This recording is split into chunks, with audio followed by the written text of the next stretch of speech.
예레미야가 예언을 끝내고 목에 멍에를 메고 그다음에 또 시드기야죠. 시드기야 때 마지막 임금입니다. 11년 동안 통치하게 되는데 마지막 임금 때 1절에 요야김이라고 되어 있는데 요야김의 막내 아들 시드기야입니다. 시드기야가 재임할 동안에 그 자기 목에다 멍에를 메고 우리가 지금 바벨론에 속국이 되자. 그래서 일단 살아남자. 하나님이 다시 돌리실 것이다. 그때까지 아무 소리 말고 우리가 속국으로 살면서 생육하고 번성해 있자. 그 말을 이제 했습니다. 쭉 하고 난 뒤에 시드기야 왕에게 특별히 당부를 합니다. 그리고 제사장들과 백성들에게 당부를 차례적으로 하는데 왕에게 당부한 내용은 왕과 백성은 바벨론 왕의 멍에를 메고 그와 그의 백성을 섬기라. 그러면 살 것이다. 어찌 하나님의 말씀처럼 바벨론을 섬기지 않다가 칼과 기근과 전염병으로 죽으려 하는가. 그러므로 거짓 선지자들의 말, 당신들은 결코 바벨론 왕을 섬기지 않아도 됩니다. 않을 것입니다. 라고 하는 말을 듣지 말아라 하고 권면을 합니다. 그러면서 이 거짓 선지자들의 특징과 결말에 대해서 15절에 이야기를 하는데 특징이 뭡니까? 여호와가 보내지 않았다는 거. 그럼에도 불구하고 여호와의 이름으로 거짓을 예언한다는 겁니다. 그러나 그들의 결말은 어떻습니까? 여호와께서 몰아내심으로 멸망하게 될 것이다.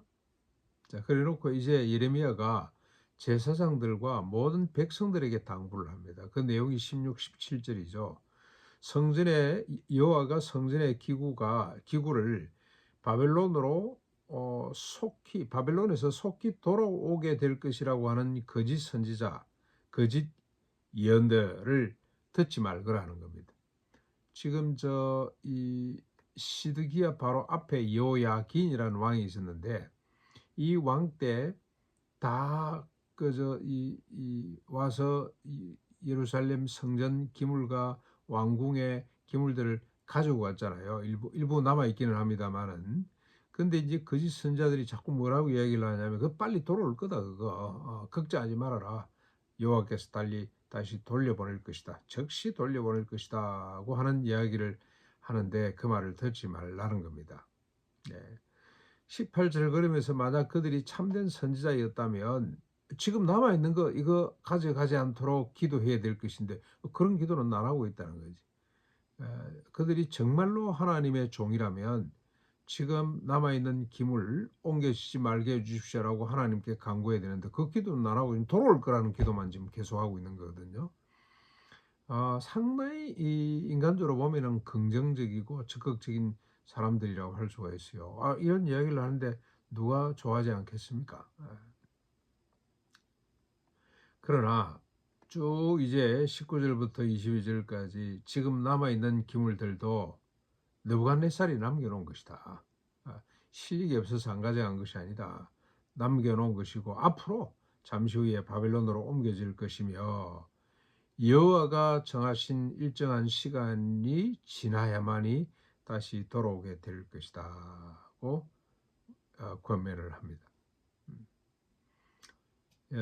뭐 제사장들이니까 성전 기물에 대해서 관심 많았겠죠. 그리고 이스라엘 백성들이기 때문에 성전 중심으로 늘 살았기 때문에 기물에 대해서 애착심이 있고 기물의 의미를 많이 부여하고 있는데 이게 지금 바벨론으로 끌려가 있고 남아있는 것도 다 끌려갈 것이고 잠시 후에 하나님이 정한 때가 되면 다시 돌아올 건데 이 거짓 선지자들의 특징이 뭡니까? 아주 긍정적입니다. 그런 일이 없다. 우리가 지금 속국이 지금은 우리가 힘이 없어서 이러고 있지만 하나님께서 여호와의 이름으로 이야기를 하는 거죠. 여호와가 보내지도 않았는데 여호와의 이름을 갖고 지금 예언하는 거 아닙니까? 하나님이 살아계시기 때문에 우리는 반드시 회복될 것이다. 속국이 안 된다. 걱정하지 마라. 정말로 그들은 긍정적이고 적극적이고 힐링의 사역자들이고 치유의 사역자들이고 그런 사람들이라고 할 수가 있겠습니다. 그런데 하나님 말씀은 없습니다. 없고 인간들의 심리, 인간들의 욕구에 잘 맞춥니다. 무엇 때문에 그러겠습니까? 결국 자기 성공, 자기의 어떤 실적, 자기 명예, 자기 영광을 위해서 이런 짓을 하는 것이 선자들의 특징, 거짓 선자들의 특징이라고 할 수가 있습니다. 그래서 늘 분별을 잘 해야 되죠. 하나님 말씀을 제대로 전하는지 아닌지. 늘 우리 구 목사님 현에 교회 갔다가 일어서서 기립해서 박수를 치고 싶을 만큼 말씀을 제대로 잘 전하는 종이 있는가 하면 정말 성경 하나 인용해 놓고 자기 이야기로 끝내는 이런 목회자들도 많은 것 같습니다. 우리가 늘 분별할 수 있으면 좋겠다 하는 생각이 들고요. 근데 이제 사람들 입장에서는 뭐 좀 더 긍정적으로 이야기해주고 적극적으로 중심으로 가자 그러고 힘을 가져라 그러고 실력을 가져라 그러고 비전을 외치고 이러면 다 넘어가게 돼 있거든요. 야, 이 하나님의 거룩한 조인가 보다. 저는 저 명성교회 수양관 늘 지날 때마다 저건 뒷감당 어떻게 하려고 저러지 이런 생각이 참 많이 들어요. 그 시설들 한번 보십시오. 그 쌀골재로 넘어가다 보면은 뒤까지 쫙 펼쳐져 있습니다. 그런데 명성교회 성도들은 절대로 김사만을 떠나지 못하겠다는 생각이 들었어요. 김사만 옆에 붙어 있어야 자기도 에코스를 타고 벤츠를 타고 성공하고 출세할 수 있겠다는 이런 생각으로 사로잡힌 사람들이구나. 무섭구나 그런 생각이 듭니다. 그런 걸 안 좋아하는 사람이 아무도 없기 때문에 그 심리를 착 깊게 뚫고 정말로 그게 맞춰서 잘하는 분이구나. 부산에 가면은 백파교라고 있습니다. 서부교회 백령희 목사. 그 양반이 어떻게 해서 사람들 이렇게 모았나. 지금 아마 그때 당시 이분이 돌아가시기 전까지는 부산에서 제일 큰 교회였거든요. 아마 뭐 서울 사람들은 잘 몰라도 오히려 서울에 있는 뭐 웬만한 사람들보다 훨씬 더 뛰어난 왕이었습니다. 근데 저 미국에 있을 때 그분의 설교집을 봤어요. 그쪽 교단에서 온 유학생이 하나 있더라고. 근데 이분도 결론은 그겁니다. 예수 잘 믿자. 그래서 우리가 복을 누리자. 성경을 이야기하는 것 같은데 결론은 그거예요. 그러니까 거기에 미혹된 사람들은 떠날 수가 없습니다. 저 보니까 거짓 선자들이 상당히 아마 인기가 있었겠다는 생각이 듭니다. 그런데 예레미야가 거기다 대놓고 그 사람들의 말을 듣지 말거라고 하는 것은 참 고독한 싸움이고 외로운 싸움이었겠다 그런 생각을 하게 됩니다. 그리고 또 하나 왜 하나님께서 성전 기물도 왕궁의 기물도 그리고 심지어는 사람들도 이 바벨론의 멍에를 지라고 했는가? 하나님이 실력이 있으면 바벨론을 정리하시고 정신 차릴 때까지 채찍을 드시더라도 예루살렘이 중심이 되도록 하셔야 되는데 왜 잠시지만 이렇게 옮겨가도록. 근데 잠시지만 완전히 회복이 안 되고 지금까지 회복이 안 된 거 아니겠습니까? 이렇게 옮겨가도록 하셨는가? 왜 바벨론인가? 느부갓네살 왕인가? 그 뒤에 또 바벨론은 또 메데파사에게 망하고 메데파사는 그리스에 망하고 그리스는 로마에게 망하고 막 쭉쭉 갑니다만 왜 그랬을까? 왜 하나님이 애굽에다 집어넣는가?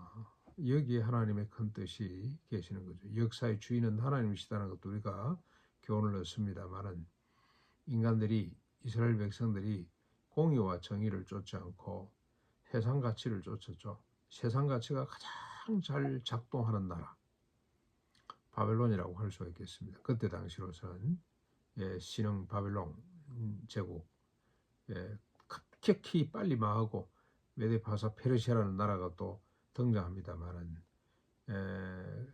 가장 인간의 욕구, 인간이 추구하는 가치가 잘 작동하는 나라에다 집어넣는 거죠.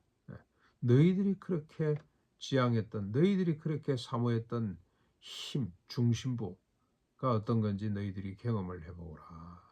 그러면서 어쩌니까 아하, 우리가 잘못 살았네. 우리가 제대로 된 가치를 쫓지 못했구나.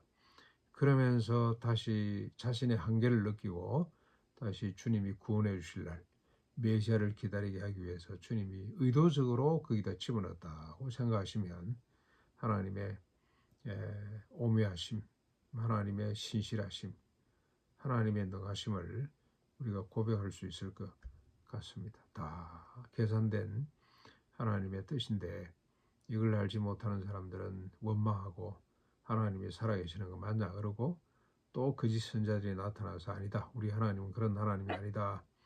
우리는 걱정할 것 없다. 이렇게 위로하고 있지만 예레미야는 그 역사를 하나님 말씀으로 깨달았습니다.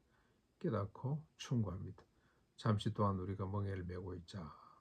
그리고 일단 살아남은 자 하나님께서 돌리시는 날 우리가 다시 회복할 것이다. 제대로 된 정언으로 그 백성들에게 길을 제시하는 이런 삶이 참 우리에게 도전이 됩니다. 이 시대 이곳에서 우리가 왕 같고 제사장 같고 선지자 같은 사람들이죠. 예레미야처럼 살 수 있기를 바랍니다.